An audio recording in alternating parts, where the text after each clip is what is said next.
एका जंगलात एक सुंदर हिरण राहत होती. ती रोज आनंदाने इकडे तिकडे उड्या मारत खेळत असे.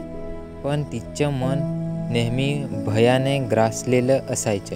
कारण तिला नेहमीच वाटायचं की कुठेतरी एखादा वाघ तिच्या मागे येईल. एके दिवशी हिरणाने ठरवलं की आता भीती सोडून जंगलात मुक्तपणे फिरायचं. ती स्वतःला सांगते, मी आता माझ्या भीतीचा सामना करणार. भीतीमुळे मी आयुष्यभर लपून राहू शकत नाही.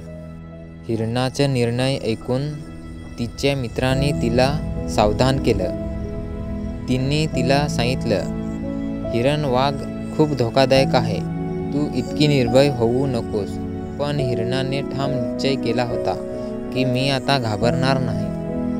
एके दिवशी हिरणाने खरंच एक वाघ पाहिला. पण यावेळी तिने पळण्याऐवजी स्थिर राहण्याचा निर्णय घेतला.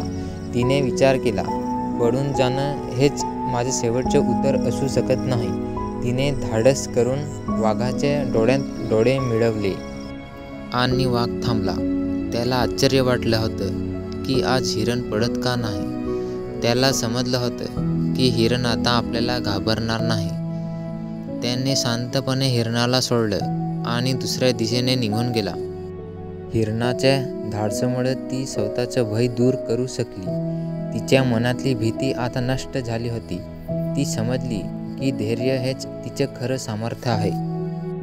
मित्रांनो, आपल्यालाही आयुष्यात कधी कधी भीती येते, पण ती आपल्याला थांबवू नये. धैर्याने आपण भीती जिंकू शकतो.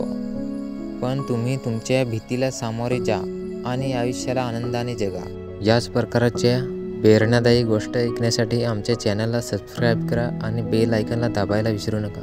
धन्यवाद.